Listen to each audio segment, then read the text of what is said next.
What's going on, everybody? The thing I love about these Monday videos where I ask questions to all of you and then you all provide your opinions, your responses, and then we go through them is, sometimes I think people forget we have a lot that we can learn from each other. And just because someone does not have a YouTube channel does not mean they have an extreme amount of knowledge that the rest of us could benefit from. So I try to do this to be an opportunity where we can communicate back and forth. The comments are great. And when I post a video and people, share their comments on it and we can interact that way, that's good. But sometimes it's fun to feature what other people think about things, especially when there are things that I'm not very knowledgeable about and I'm not very good about. Something that I admittedly have mentioned that I'm not good about is it's finding new YouTube channels on sports cards. I did my YouTube Sports Card Hall of Fame picks, a week or two ago.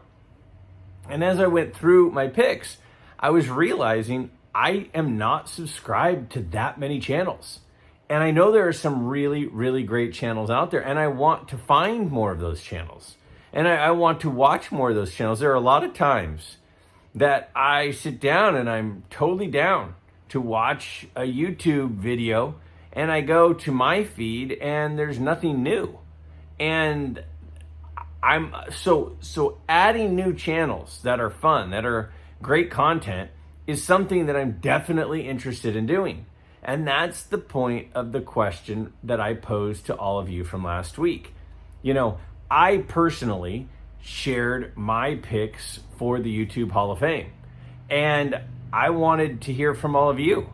I know the rules that the YouTube Hall of Fame have for the YouTube Sports Card Hall of Fame is that you have to be making videos for at least a year in order to have an official vote. But that doesn't mean that a lot of people out there aren't well aware of some awesome channels that I'm not aware of. So what a great way to hear from everybody out there. What are some other channels that are great channels that deserve recognition and deserve subscriptions? So what I've got for you is every channel that you all recommended, and I don't think I missed any, but every channel that was recommended from all of you, I am putting out there and sharing your recommendation. Every single channel that all of you recommended, I either was subscribed to or I am now subscribed to. Because like I said, I want to learn more channels. And if you like this channel and you like this other channel, then I would assume that I would probably like it too. So that's what we're doing here, is we're going to look through all of your recommendations on channels that you all think highly of, that if you had a vote, you would vote for the YouTube Hall of Fame. So here's the list. The ones that I have been subscribed to and watch, I'll talk a little bit about. The ones that I haven't subscribed to, but am now because of the recommendations, I'll talk about that too. There are some big channels, like really big channels, that you all recommended that I wasn't subscribed to, which seems crazy to me, but it just goes to show that, we all have like our little spot, and sometimes we don't go out and venture from there very often. I've heard of a couple of other YouTube channel creators who have said, yeah, there's not actually that much, and they called it cross-pollination, where we don't really cross outside of the people that we know. And I want to do that. So all of these channels that I'm mentioning, if you're watching, I'd love to connect. I'd love to do some sort of collaboration. I think it'd be a lot of fun to get to know you and your channels better. I've only had a couple of the channels that are mentioned and highlighted here that I've done some sort of communication with or collaboration with. So totally open to that. Excited about some of these new channels that I've added, and I'm going to go through them. So let's take a look of the channels that you all are recommending that we all subscribe to. Vintage Card Curator. the best hobby detective on YouTube. So this is a channel I believe I've heard of, and I was not a subscriber.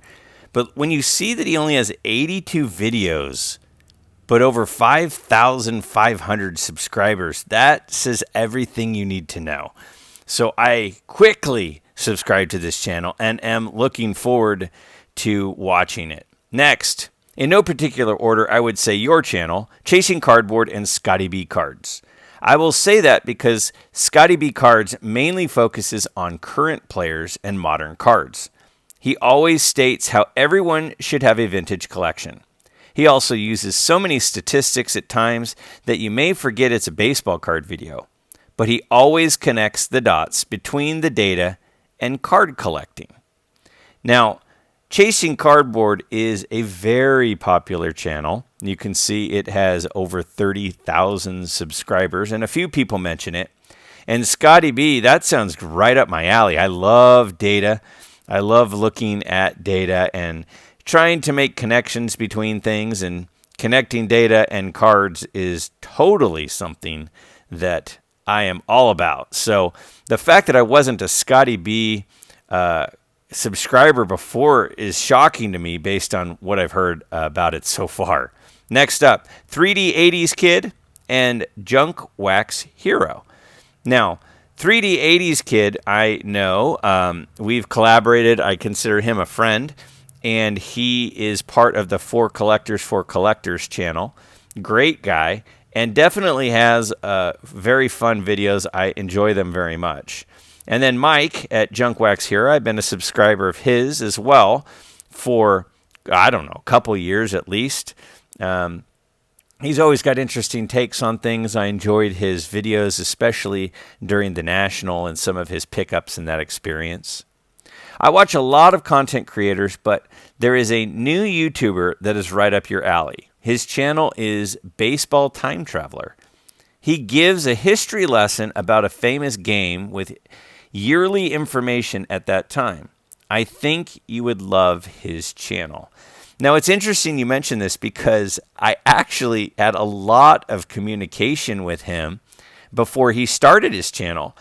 He and I emailed back and forth several times, and he talked about considering wanting to do a channel, and I definitely encouraged him to do so. I have seen some of his videos. He's early on. He's only got 4 videos, but a very cool channel for sure. Another vote for Junk Wax Hero, and he talks about one of Mike's weekly series, which is Attic Find Fridays. And he basically finds and researches different stories of different finds of cards, of collections, and then the values of them and what was included, and tells the story. And he certainly is a very good storyteller. And so he tells the story of the different events of finding collections that are out there that he digs up. And I know that that's a very popular series and a popular channel. Chasing Cardboard is probably the most entertaining, and I tend to learn a lot. Hobby Hotline and Hobby Think Tank are my next 2 that I really like. Now, again, we mentioned Chasing Cardboard before. That it is a great channel. It takes you through the process of meeting people who have collections, who are selling for different reasons. It's not just about the cards. It's about the story of the people.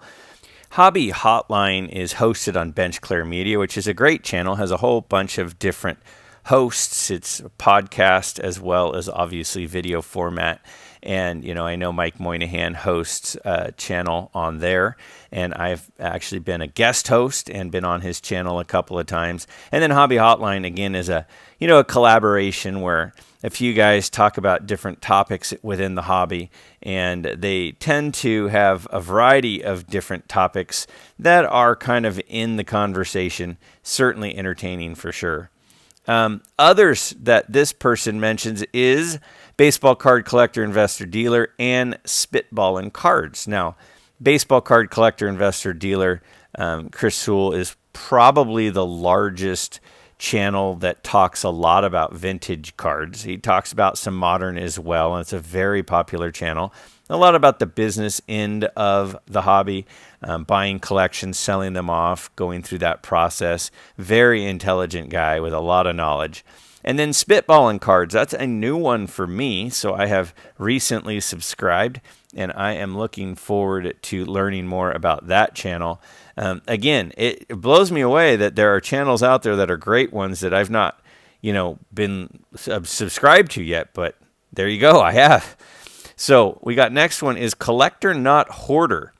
Orlando gave a recommendation for this one the other day, and I immediately subscribed to it. Especially because, as is mentioned, he is a collector of some non-sport stuff, which I really enjoy non-sport stuff, as well as obviously baseball, football, and basketball cards. So I have seen one of the episodes. It's a very new channel. I know that a lot of people have taken to it quickly. It's already at 61 subscribers, and anything that Orlando from A Collector's Dream recommends is going to be a good one. Now, this one mentions, again, Chasing Cardboard. Again, I mean, Chasing Cardboard, the production value, if you're not a subscriber of that channel, I really, really recommend it. It's just like American Pickers on the History Channel, except it's dealing with, instead of old signs and old antiques and things, it's dealing specifically with cards. Now, a lot of it is vintage cards, but some of it is also modern cards. Another channel that's new to me is JD66 Cards. Does a lot of hockey and baseball cards. And he talks, I guess, a lot about eye appeal and stuff. Now, again, he's new to me, but I am now subscribed and looking forward to it. Looks like he is already well on his way to quite a few subscribers. But this is the beauty of it, is I'm learning about new channels that I get to now enjoy. So I hope that you consider each of these. Now, I'm hosting a live stream on Wednesday, like 2 days from now at 9 p.m. Eastern, with John Mangini and Dave from Blue Jacket 66, and we're going to be talking about the topic of altering and restoring vintage cards. And that is a topic that has been kind of a hot one lately. John Mangini has strong opinions on it, and I don't blame him. So my question for you is about that topic. In your opinion, what are acceptable alterations to vintage sports cards, and what are not acceptable alterations? Specifically, tell me what you think is okay. Tell me what you think isn't okay. Like specifics, because I want to know what everybody thinks. So that's quite a list. Now, it wasn't a ton, but it was a solid full list. And about half of those I had previously subscribed to. I'm now subscribed to all of them. And I'm genuinely looking forward to getting to know these channels that you all thought, yeah, these are channels we all should be watching. So appreciate that. Now, as far as this coming week, man, Wednesday is the live stream. I hope that you'll consider coming out and watching that live stream. It should be very, very interesting. I'm honored to be a part of it and to be hosting two well-known collectors, two guys with incredible collections and a wealth of knowledge. So I am very much looking forward to that. I hope that you all come out, and I'm curious on all of your thoughts on the topic that we're going to be discussing on Wednesday. Where is the line drawn? What is okay and what isn't okay when it comes to cards? I mean, is wiping off a fingerprint okay? Is wiping off wax okay? What about taking a substance to remove a wax stain or a gum stain? What about a corner that's kind of flipped up and you press it down? What about adding substances to cards? What about removing portions of cards if there's a rough cut?